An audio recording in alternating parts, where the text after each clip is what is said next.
Welcome back. Break پہ جانے سے پہلے ہم بات کر رہے تھے کہ شاید ہماری سپیریئر جوڈیشری وہ بھی پرو ڈیموکریسی بظاہر نظر آتی ہے، لیکن اگر ہسٹوریکل ٹریک ریکارڈ دیکھا جائے تو وہ شاید کچھ اتنا اچھا نہیں ہے. خٹک صاحب، آپ نے اپنے آرٹیکل میں لکھا کہ اگر نواز شریف صاحب کھڑے ہو جائیں تو لوگ انہیں تیسری دفعہ بھی الیکٹ کریں گے، اور آج سرپرائزنگلی 9 سپتمبر ہے، اور آج سے 3 سال پہلے 10 سپتمبر کو اسی طرح کی باتیں ہو رہی تھیں کہ اگر نواز شریف ملک میں واپس آ جائے تو ایک ریولوشن آ جائے گا، اور وہ اسلام آباد ایئرپورٹ سے بھی باہر نہیں نکل سکے تھے. آپ کی اس آپٹیمزم کی کیا وجہ نہیں، ہے؟ آپٹیمزم میری اس بات پہ نہیں ہے. دیکھیں، آج جو پولیٹیکل پارٹی جو پاور میں ہے، پی پی پی، اس پارٹی کا میں سینٹرل ایگزیکٹو کمیٹی کا ممبر رہا ہوں، وائس پریزیڈنٹ رہا ہوں پارلیمنٹیرین پی پی پی کا.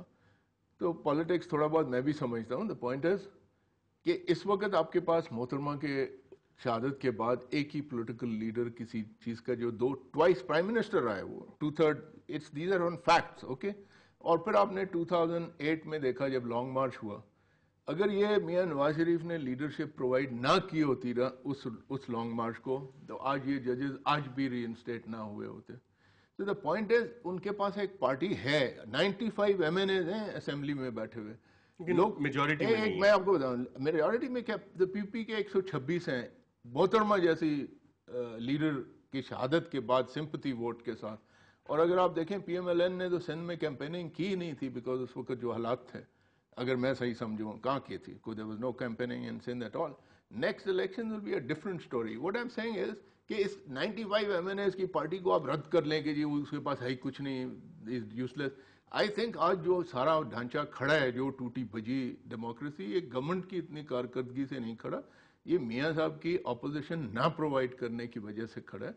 اینڈ دا پوائنٹ از کہ ڈیموکریسی میں اپوزیشن کا جتنا رول ہے وہ میرا خیال ہے اتنا ہی ضروری ہے. It's a life giving role to democracy itself. Sheikh صاحب، میاں نواز شریف صاحب ایک فرینڈلی اپوزیشن کیوں بن رہے ہیں؟ خٹک صاحب جو ہے وہ تھوڑا سا میرا خیال ہے اب نئی سوچوں کے ساتھ بات کر رہے ہیں. جو آدمی 5,000 روپیہ ٹیکس دیتا ہو، معاف کرنا، جو لیٹ می سے میں نے آپ کی بات سنی نا، پی ایم ایل این کی کمپین نہیں کرنے آئے ہم یہاں ایک تجزیہ کرنے آئے ہیں.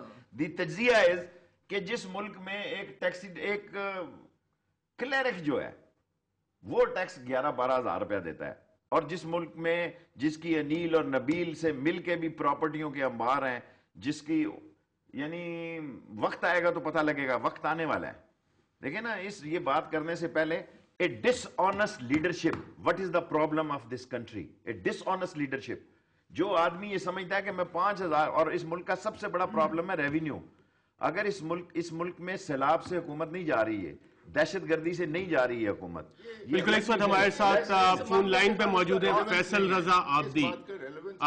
فیصل رضا عابدی صاحب، یہاں پہ بات ہو رہی ہے، اور ہم مسعود شریف خٹک صاحب کے ایک آرٹیکل جو انہوں نے لکھا کہ نواز شریف کو کھڑا ہونا چاہیے، اس پہ بھی بات کر رہے ہیں. اور یہاں پہ یہ کہا جا رہا ہے کہ جو مارشل لاء کی باز گشت سنائی دے رہی ہے، جس کی وزیر اعظم نے بھی آج وضاحت کرنے کی کوشش کی، وہ فیلئر آف گورننس کی وجہ سے. اس پہ آپ کیا کہیں گے؟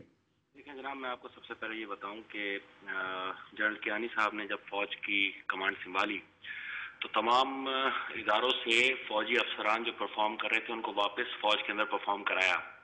یہ ایک سافٹ میسج تھا تمام سیاستدانوں کے لیے، ان تجزیہ کاروں کے لیے جو ہمیشہ سے فوج کو مورد الزام ٹھہراتے رہے، اور فوج کے مورال کو جو مشرف کے دور میں بالکل زمین پہ آ گیا تھا، اس کو بہت خوبصورت طریقے سے پیشہ ورانہ مہارت کے ساتھ اس کو آسمان کی بلندیوں پہ لے کے گئے.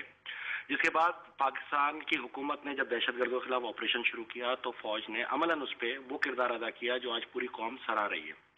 تو قطعاً یہ تمام جو گفتگو وزیر اعظم صاحب نے کی، یہ ان تمام تجزیوں کا ایک نچوڑ تھا، اور کیانی صاحب کا جمہوریت کو مضبوط کرنے کا بارہا پیغام جو ہے وہ بھی آپ کے سامنے ہے. تو یہ ایک ڈیبیٹ تھی، ڈیبیٹ اوور ہوئی، اور اس کی باقاعدہ وضاحت وزیر اعظم صاحب نے کی. جہاں تک خٹک صاحب کی گفتگو ہے تو پی ایم ایل این نے حال ہی میں ہم سے الیکشن لڑا ہے بھاول نگر کے اندر، اور 75,000 ووٹ کی لیڈ کے ساتھ ہم نے اس الیکشن کو ون کیا ہے.